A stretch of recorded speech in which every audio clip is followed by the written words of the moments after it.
All right, YouTube, let's get into this. Hi, welcome back to my channel. I am Taylor. This is my weekly comic book review show. It is just, when is it? Oh, it's July 14th, 2021. When I'm recording this, it'll come out on the 22nd because, I don't want to put out a video at like midnight. It doesn't matter. Anyways, weekly comic book review, worst to best, giant stack of stuff. Let's get into it. I'm going to start this week by saying, nothing this week is horrible. That said, Marvel still managed to piss me off, and I just officially decided I'm dropping some titles from them because screw them. Here we go. This is a twofer. We're starting with both these because they're both the same thing. War of the Bounty Hunters number 2 and Dr. Aphra number 12. These both tell the same story from a different viewpoint. Now, that could be interesting. That's it's been used to great effect in different media and probably in comic as well. It's just there's nothing that differentiates these two, or not enough to make it worthwhile. It's a money grab. This whole stupid War of the Bounty Hunters 34-book mega event. Nothing. You learn one thing in this that you didn't know in this, so this you could just do without. Yeah. You don't need this one. This one tells you a little bit. It's not that interesting. It's not... Nothing that's happening in here is worth it. I mean, they're fine. If you love the Boba Fett character, and you love the original Star Wars, you might like these.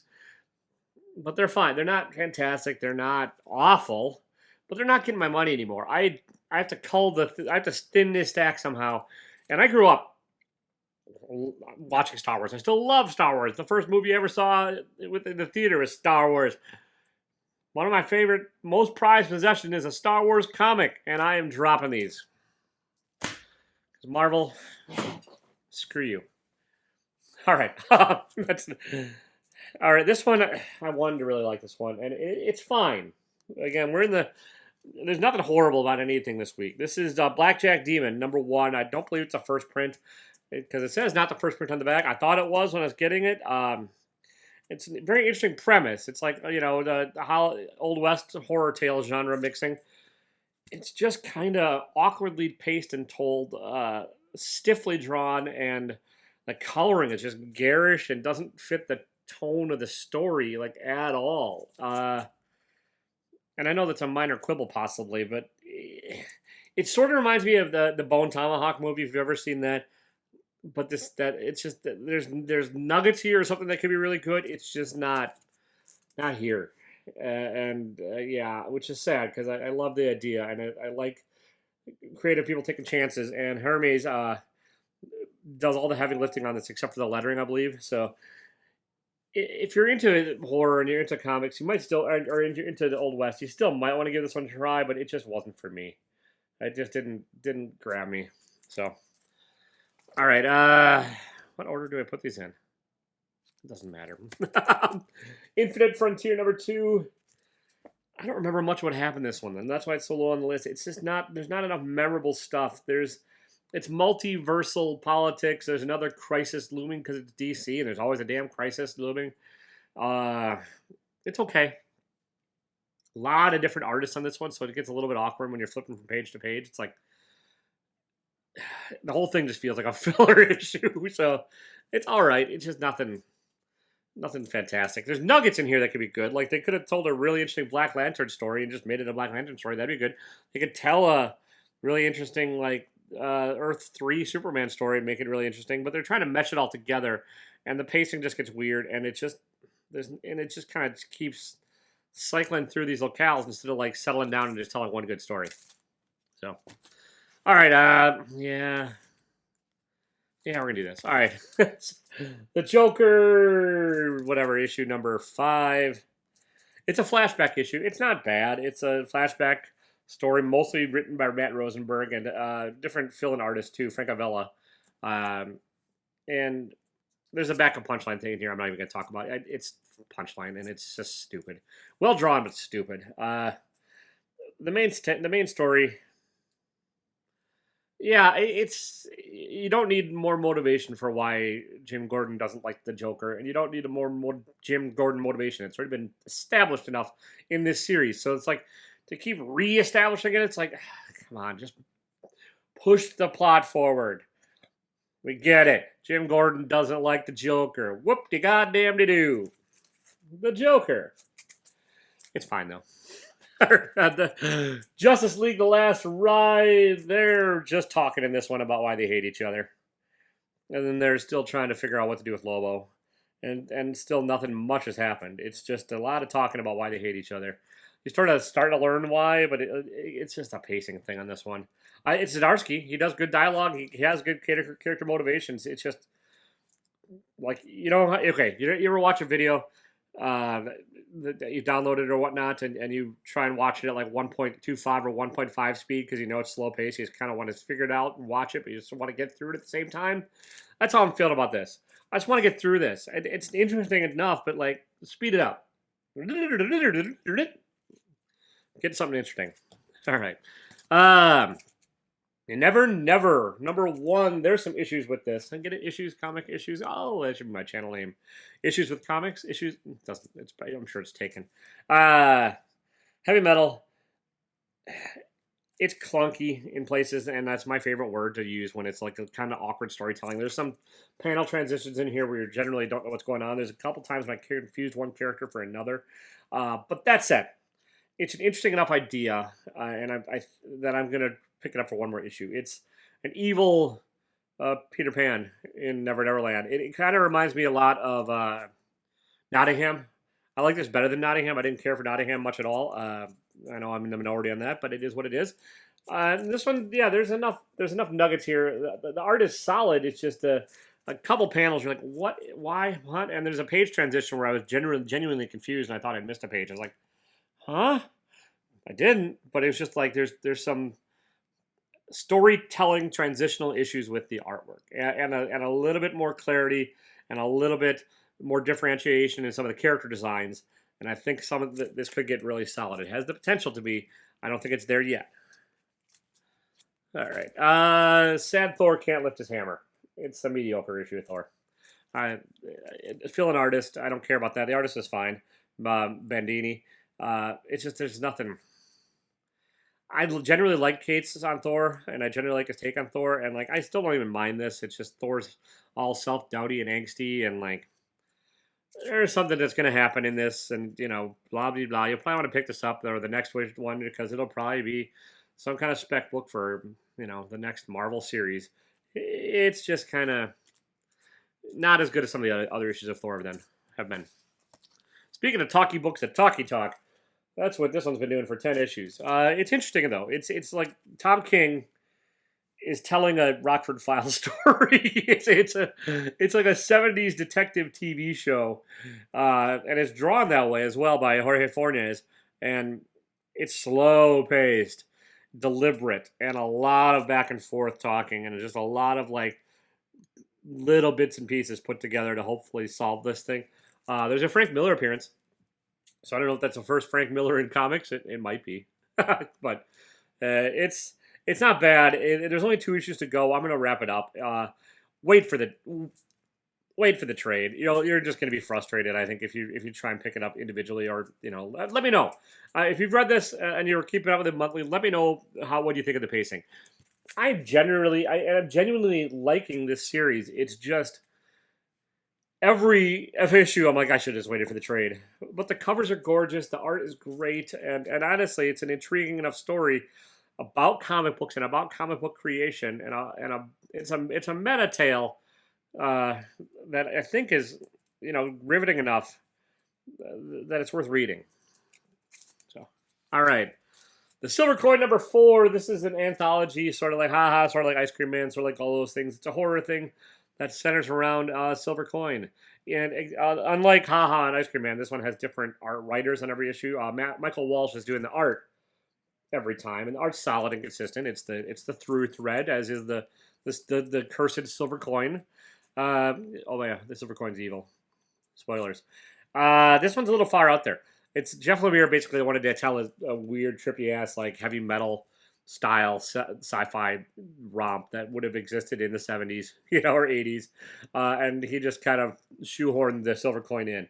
I don't mind that. I think it's an interesting tale. I think it's aesthetically uh, unique, and I think it's solid. But if you're looking for the pure horror that the first three issues have, you're not going to find it in here. But if you wanted just a weird as balls, Jeff Lemire sci-fi one and done story, it's worth grabbing. All right, Spider-Man, Spider Shadow number 4. This is what the King in Black should have been. This is a what if. It's a 5-issue what if. We're almost wrapping it up, and this is what if Peter Parker held on to the symbiote suit and didn't give it up to what's his nuts, Eddie Brock, Flash Thompson. I can't remember who had it first because I don't care. But I mean, it's not exactly that, but this is just a much more interesting story to me than the Null one was. And there's repercussions, and there's guilt, and there's self-doubt, and there's everything you want in a sorry, somebody just texted me. In a story that's about Peter Parker, right? There's Mary Jane too, and there's Reed Richards, and the repercussions of Peter's actions to try and hold on to the symbiote suit are spreading throughout the Marvel universe. I think it's gonna be a really interesting finale, and I'm looking forward to it. I hope Zdarsky takes it in a certain direction. I don't know if he will, but I kind of hope so. I gotta think it'd be ballsy as hell if he did. I'm like, yeah, I'd be down for that. We'll see. Just know that some of the old original What If stories were really dark. That's all I'm saying. All right, 7 Secrets number, what is this? Number 10. Yeah, this has been solid all the way through, and this is still solid. It's not. There's the plot's progressing. This is the second story arc. If you want something that's like just consistently decent, I'd say pick this one up. It's not fantastic. It's not horrible. It's just consistently entertaining. Tom Taylor's like that for me in a lot of ways. His writing is usually good. I don't think every once in a while it reaches the levels of greatness. This isn't great. And the art by Danielle De Nicuolo, sorry, I butchered that last name. It's good. It's like anime influenced and manga influenced, and thin line work and different than the mainstream comic. Every once in a while, I'm like, what character is that? And every once in a while, I have to go back and try and figure out what's going on because there's a little bit of like, huh? It's sort of fast paced in a good way. It's just, yeah, it's not going to reach great heights, but it's good. All right. Do I want to do it in this order? Yeah, I'll do it in this order. 6 sidekicks of Trigger Keaton number 2. The art in this is not going to be for everyone. It's really cartoony and kind of bizarre by Chris Schweitzer. The story, if you like Scumbag, you're probably going to like this. Trigger Keaton was a dick. He's a Hollywood asshole. Sorry my language. We're halfway in this video, so whoopsie. Kind of like David Hasselhoff / Chuck Norris, if they were really awful to everyone that worked with them. And so somebody murdered him, and they're trying to figure it out, and this is still that. And it's a over-the-top romp. It's ridiculous in a good way. And I picked the first one up, and I really liked it. This is better than the first issue.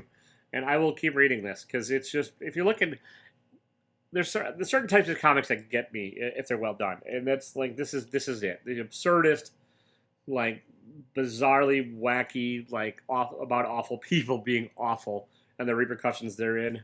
Yeah, I'm down for that. All right, here we go.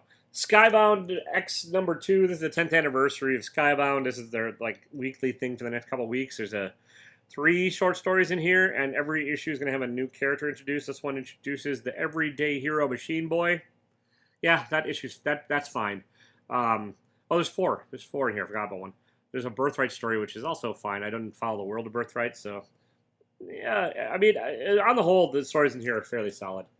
The first one is not self-contained. That's the Rick Grimes, like Rick Grimes from Walking Dead, as if the Walking Dead now aliens. I don't know. It's over the top. It's crazy. It's funny.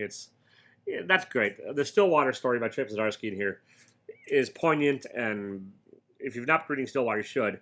If you are reading Stillwater, you should probably get this because it's a short story, and it's I am not always a fan of like 4 or 5 page stories. I think it's tough to tell a good story in that short amount of time. But Stillwater, the Stillwater in here, it really does it. So, well done, sir. Zdarsky's been up and down for me this week. It is what it is. Black Hammer Visions number 6. I don't know if this is an ongoing. This is a character set in the Black Hammer universe where other creators other than Lemire are allowed to play around with it. And this is Cullen Bunn with art by Malachi Ward. Malachi Ward the art's decent.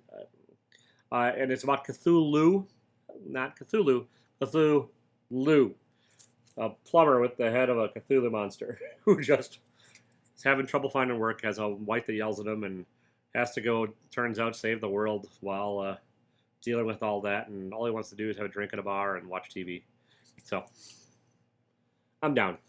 I'm down. All right. Where are we using it right? Yeah, I'm going to stick with this order. Folks. Haha, number 6. This is the last issue, I believe, of this miniseries about horrible clowns or horrific clowns or clowns in horror. It's W. Maxwell Prince and a different artist on every one. He did Ice Cream Man. He does, this is another one of those anthology series. This one's clown related. Apparently this clown also showed up in Ice Cream Man. I've not really read a lot of Ice Cream Man because they got out of hand money-wise, and I missed the first couple, so I was like, well, maybe I should start picking it up because it's an anthology, and I think I can just read it every issue, and I really have been liking Prince's writing on this. So, this is just a sad tale about perspective and your worldview and viewpoint and stuff. And it's melancholy, it's poignant, it's got an ending, it's got a message, and it's a solid way to wrap up this anthology. It really is. I'd say get this one even if you haven't read the rest. You don't need to, but this issue is a solid single issue of it. All right, Eve number 3. I did not expect to like this as much as I have. The first issue I thought was okay. Second issue was decent. Third, I think it's the best of the bunch so far, which is good. I mean, it's ramping up. Post-apocalyptic world, girl to save it. Nothing kind of new there. But there's a couple twists that take place in this issue. You're like, oh, that's kind of fun. And it's not sort of what you expect. And like, yeah, it's a good... I don't want to spoil this one a whole lot, because if you've read the first 2, this one might not be like, oh, what? So, pick it up. Go pick this one. Eve. Solid. I know I keep saying solid. We're past the fine. We're on to solid. We're on to pretty good. We're on to like 8.5 out of 9.8. I don't know. It's a weird scale. I just make it up as I go along. All right. Beyond the Breach, number 1. Cheating husband. Wife tries to escape. And then the world explodes around her and monsters. And a kid she has to save, and a tiny little teddy bear kind of monster. Yeah, it's combined. If you're a fan of Something's Killed the Children, and you don't mind a little swearing or a lot of swearing, and or you just kind of like what's been going on with that kind of genre of monster-y stuff, I'd say pick this one up. It's maybe not to the level of Something's Killed the Children. That I think struck at a time when, like, that a lot of stars aligned to make Something That's Killing Children what it is. Beyond the Breach, it's a little later in the game, and it probably would have benefited from coming out a bit earlier. But Ed Brisson's telling a fun story, and I'm looking forward to seeing where this one goes. I'm guessing it's a 5-issue. Aftershocks tend to be. But yeah, it's Beyond the Breach. And I know a certain other reviewer said that worlds, like, she woke up in another world. I think it's the other way around. I think it's another world is sort of invading ours because there's some similarities, and there's a rest station and stuff that still seem like they're on our world. But, yeah, monsters. Angry, bitter, soon-to-be ex-wife. Whiny little kid. What more can you ask for in a book? Oh, I know what you could ask for. Weird as balls horror with bunny mask. And this is my pick of the week. Book of the week, my flavor of the week, my finest book of the week, my book of finery. I don't know, whatever. It's odd.